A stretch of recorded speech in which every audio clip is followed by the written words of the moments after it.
அன்பே சிவம் மனமே குரு என்றுணர்த்திய குருவே போற்றி.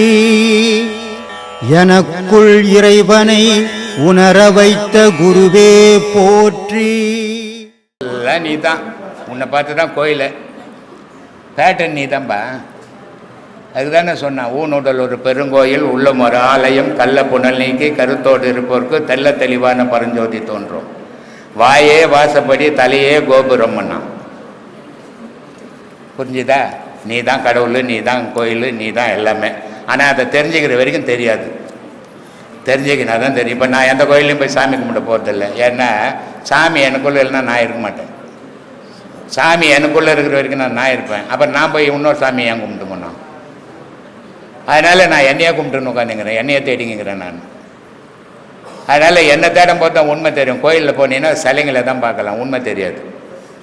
சொல்லு சாமி. இது இந்த பஞ்சகோஷங்கள் அப்படின்றாங்க.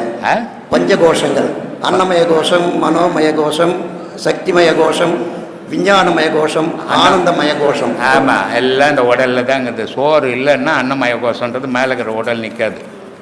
4 உடல் இருக்குது, ஒரு உடல் இல்லை இதில்.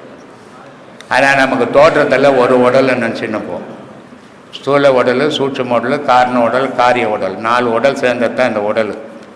இப்போ எங்கன்னா உழுந்தீங்கன்னா இந்த மேல் தோல் வழிட்டிக்குது இல்லை, அப்போ உள்ள ஒரு தோல் இருக்குது.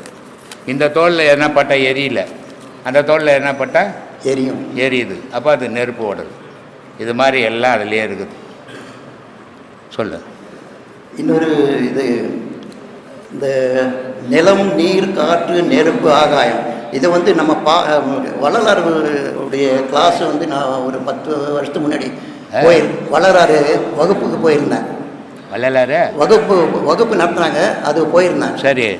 அவங்க என்ன சொல்கிறாங்கன்னா, பாதம் முதல் முழங்கால் வரை வந்து நிலம் அப்படின்றாங்க, முழங்கால் முதல் வயிறு வரை நீர், வயிறு வந்து ஜடாரத்தினி அக்னி, ஜடாரத்தினி அதான் அக்னி அப்படின்றாங்க, மற்றொன்று காம அக்னியம், அது வந்து நெருப்பாம், நுரையீரல், மூக்கும் காற்று, மனதிற்கு அறிவுக்கும் உருவம் கிடையாது, அது ஆகாயம் அப்படின்றாங்க. இது எப்படி சாத்தியமா? சரி, இதுக்கு விளக்கண்ணி அங்கேயே கேட்க வேண்டியது தானே.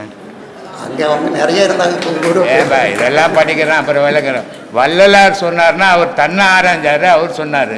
இங்கே சொல்கிறவனுக்கு தெரியுமா? அது மனுஷனை கடவுளை தேடியானா உடலுக்குள்ளே போய் தேடினா குடல் இருக்குது, ஈரல் இருக்குது, நுரையீரல் இப்போ இதயம் இருக்குது தெரியுமா? அங்கே எத்தனை பொருள் இருக்குது? மனுஷன் தானே, எத்தனை பொருள் இருக்குது அங்கே? இதெல்லாம் தெரியாத கடவுளை தேடுனா இதெல்லாம் தேடி என்ன பண்ண போற? என்ன புக்கு எழுத போறியா? சொன்னவனை கேட்க. வள்ளலார் சொன்னார்னா அவருக்கு அந்த தகுதி உண்டு. அவர் மகான். அவர் சொல்றாரு, நான் போற வழியில என்ன பந்தல் போட்டு ஆகாயத்தில் அழைக்கிறாங்கடா அப்படின்றாரு. நம்மளை அழைப்பானா இல்லை சொன்னவன் அழைப்பானா? அவர் எழுதி வச்சு போறத ஒப்பிச்சுன்னுக்கிறான். அதை நீ கேட்டு எழுதின்னு வந்து என்கிட்ட அவங்ககிட்டவே கேட்கணும் அதுக்கு விளக்கம். அதான முறை. அப்போதான் அவன் அதுக்கு விளக்கம் சொல்லுவான்.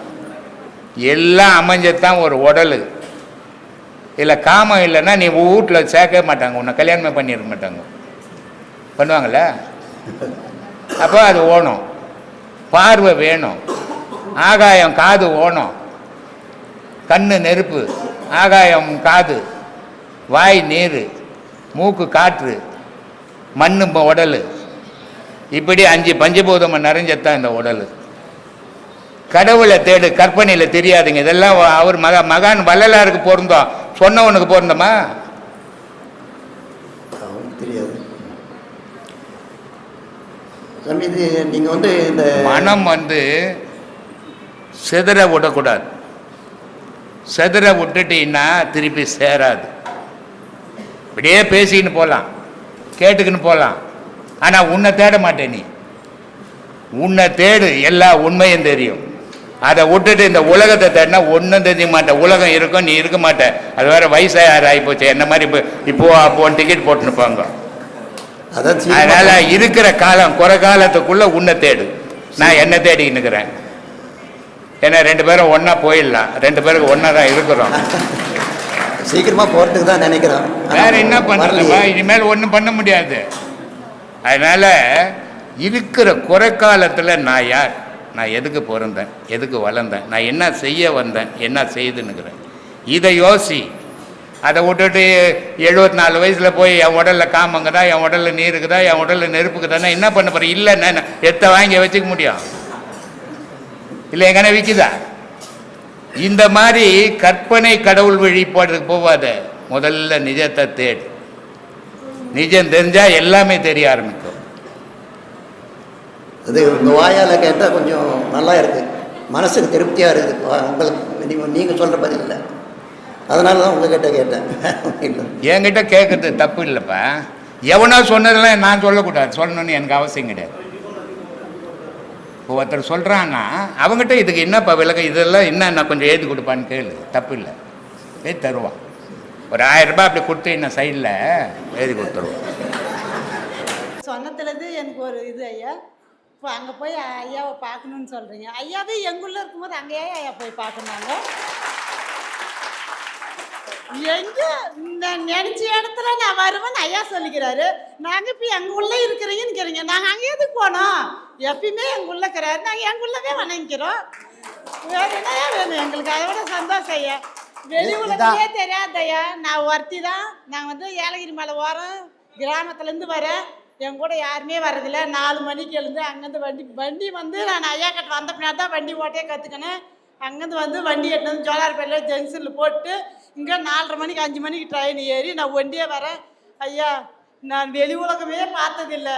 உன்னால தான் இந்த போலிவாக்குன்ற ஊருக்கே நான் வந்துக்கிறேன்.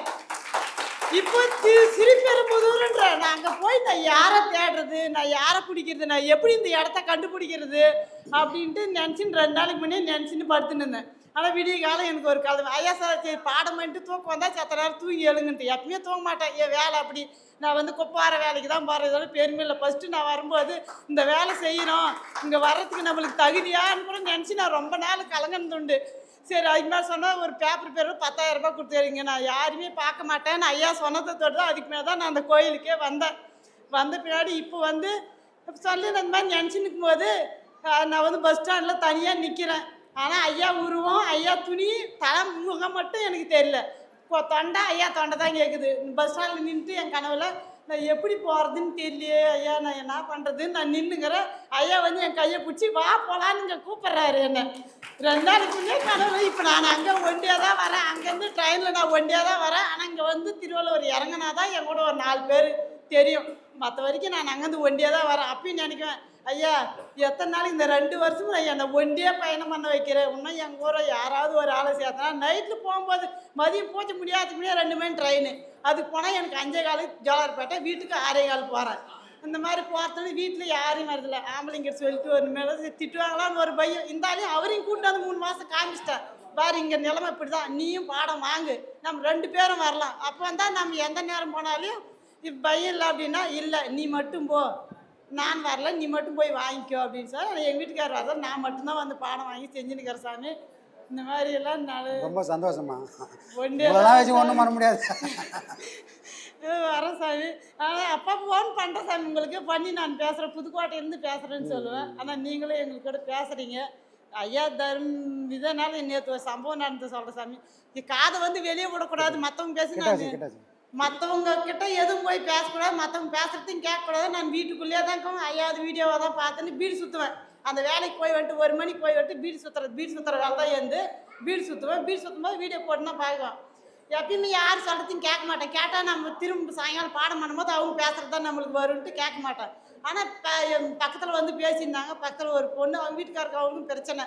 அவங்க பிரச்சனையில் அவங்க வந்து 2 பையன் ஒரு பொண்ணுக்கு இதை சின்னதான ஒரு 7-8 வயசு பசங்க இது, 5 வயசு ஒன்று, 9 வயசு ஒரு பசங்க இது. அவங்க வந்து பிரச்சனையில் வீட்டு பிரச்சனையில் 6 மாத்திரை முழுகிட்டு இருக்கிறாங்க. முழுகிட்டு அவங்க நேற்றெல்லாம் இளவையெல்லாம் படுத்துனே இருந்தாங்க. முந்தானே பேசுனா அவங்களாம் பேசினுக்குது. நான் காது வாக்கில் அசவாட்டாக கேட்டு அவங்ககிட்ட எதுவும் கேட்கல. திரும்ப மக்கானன் காலையில் வந்து நேற்று தண்ணியெல்லாம் தெளிச்சு ஏம்மா இவ்வளோ நேரம் எழுந்து தெளிக்க வெளியே வராதக்கறன்னு கேட்டான். இல்லை சித்தி நீ தான் சொன்னீங்களே 6 மணிக்கு மேலே வாசலில் கூட்டக்கூடாது, தண்ணி தெளிக்கக்கூடாதுன்னு சொன்னீங்கல்ல, அதனால தான் நான் எழலைன்னு சொன்னேன். சரி நான் சொன்னது உன் மனசு கேட்டுச்சு இல்லை, இப்போ நான் ஒரு விஷயம் சொல்கிறேன், அது உன் மனசு கேட்குமான்னு கேட்டேன். சொல்லு சித்தி கேட்குறேன்னு சொன்னாங்க. நீ பண்ணுறது எவ்வளோ தவறுன்னு தெரியுமா? நீ தூக்க மாத்திரை முழுங்கணும்னு சொல்கிற. எங்கள் ஐயா என்ன சொல்லிக்கிறார் தெரியுமா? இறப்பு வந்து தானாக வரணும், இயற்கையாக வரணும், செயற்கையாக வரக்கூடாது. நீ எத்தனை பிறவி எடுத்தாலும் இந்த மாதிரி உனக்கு செயற்கை மரணம் தான், நீ முழுசாக வாழவே மாட்ட, வாழ்க்கை வந்து உனக்கு பாதி வாழ்க்கை தான் அமையும், இந்த மாதிரி நீ செய்யக்கூடாது, இது இந்த ஏற்றுக்குவியான்னு கேட்டேன். இந்த மாதிரி எங்கள் ஐயா அப்படி தான் சொல்லிக்கிறார். இறப்பு வந்து இயற்கையாக வரணும், செயற்கையாக நம்ம தேடக்கூடாதுன்னு சொல்லிக்கிறாரு. இந்த வாழ்க்கை நீ நான் சொல்கிற வார்த்தை இது கேட்டுன்னு நீ கடைசி மட்டுக்கும் ஒழுங்காக வாழ கற்றுக்கோ அப்படின்னு. அப்புறம் பக்கத்துக்குள்ள அவங்க போய் கேட்டுக்கிறாங்க, நீ அவங்கக்கிட்ட சொன்னீங்களா நான் மாத்திரை மூலங்கன்ட்டேன், இவனுக்கு யார் சொன்னதுன்னு கேட்டாங்க. என்ன இல்லைம்மா, நான் நீங்கள் பேசும்போது அசவாட்டாக எனக்கு காது கேட்டுச்சு, இந்த மாதிரி வேலையை நீ இதுக்கு மேலே செய்யாத அப்படின்னு. அதுக்கு மேலே போய் குளிச்சுட்டு வந்து சித்தி நான் நைட் தாங்க சாமி கும்பிடலாமா, நேற்று ஐயா அண்ணாமலையார் அங்கே ஏற்றுறேன், நம்ம அண்ணாமலையாருக்கு ஏற்றலாம், நான் கோயிலுக்கு கூப்பிட்டாங்க போல, என் வீட்லேயே ஐயா கிட்ட விளக்கு ஏற்றிட்டு நேற்று ஒரு 5 கிலோ சாப்பாடு செஞ்சு அன்னதானம் பண்ணசாமி பண்ணசாமி. அப்புறம் வந்து அவர் கும்பிட்டு சரி சித்தி நாங்கள் சொல்கிற மாதிரி கேட்கலன்னு சொன்னாங்க. நேற்று இந்த சம்பவம் நடந்துச்சு. ஐயா என்னைய வந்து என்னதாங்க வந்து கூட்டின்னு வந்தார். இதை சொல்லணுன்னு தான் ரொம்ப இதாக இருந்துச்சு சாமி. நம்ம கூடவே தான் வர, நம்ம கூட தான் போறோம். ஆமா சாமி, எப்பவுமே என் கூட தாங்கிறார் சாமி, என் கூட தாங்கிறார். நான் நினைச்சா சிலியில் நிற்கணும்னு சொல்ல, நான் நினைச்சா என் சிலியில் அவர் நிற்பார். ஆமா சாமி, அதுதான் சாமி ரொம்ப சந்தோஷமா இருக்கிற சாமி. முன்ன இருந்தோட நான் பாடம் எப்படி பண்ணுறேன், பாடம் வந்து நான் கடவுளாகணும் அதாகணும் இல்லை சார். முக்கியமாக நான் வந்து மனம் மாறணும், நான் தூய்வலாக இருக்கணும். பலந்தாள் போனேன் ஐயா கிட்ட போய் அந்த அம்மா மாறிக்கிறாங்க, நாமளும் அந்த மாதிரி மாறி வரணும்னு எங்கள் ஊரில் நடக்கணும், அது மாதிரி என் கூட வரணும்னு நான் ஆசைப்பட்றேன் சாமி. கண்டிப்பாக கண்டிப்பாக கண்டிப்பாக நடக்கும். நிறைய ஐயா எனக்கு காட்சி தராரு சாமி. அதுதான் என் மனம் மாறாமல் நான் நிற்கிறேன் சாமி. ரொம்ப சந்தோஷம்.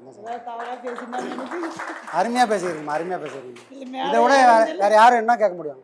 இதுதான் முதல் தடவை ஏறிக்கணும். ஐயா தான் என்னை பேச வைக்கிறார், வேற யாரும் இல்லை, ஐயா தான் பேச வைக்கிறார். முதல் வார்த்தையே சொல்லிட்டீங்க, ஐயா அங்கே இல்லை இங்கே இல்லை, என் மனசு உள்ளதுறாரு, என்னுள்ளதாங்கிறார் சார். அதுக்கு மேலே வேற என்ன வேணும்? ஒன்றுமே இல்லை சாமி. இப்போ எங்கள் அதில் நாங்களும் அந்த வண்டி கொடுத்துக்கிறோம் சாமி, கரண்ட் வண்டி கொடுத்துக்கிறாங்க. வண்டி ஓட்ட தெரியுறவங்களே அந்த வண்டியை ஓட்டுறதில்லை. நான் தான் சாமி புதுசாக நான் தான் ஓட்டுறேன் அந்த வண்டி. எங்கே அனுப்பிச்சாலும் என்ன தான் அனுப்புவாங்க. அது தைரியம் யார் சாமி கொடுத்தது? எங்கள் ஐயா தான் சாமி கொடுத்தாரு, வேறு யாரும் கொடுக்கல சாமி. ரொம்ப சந்தோஷம். அவர் தான் சாமி கொடுத்தாரு, வேற என்னையா வேணும் எனக்கு? இதை விட தைரியத்தை தவிர வேற என்னமா இருக்குது? ஒன்றுமே கிடையாது. அது ஒன்று இருந்தால் எங்கே வேணா இருக்கலாம், எப்படி வேணா இருக்கலாம், எதையும் தைரியமாக ஃபேஸ் பண்ணலாம். சரி, ரொம்ப சந்தோஷம், ரொம்ப சந்தோஷம். ஆத்மா ஆத்மா எல்லாம் அனைவருக்கும் எனக்கு வாய்ப்பு அனைவருக்கும் ஆத்மா வணக்கம்.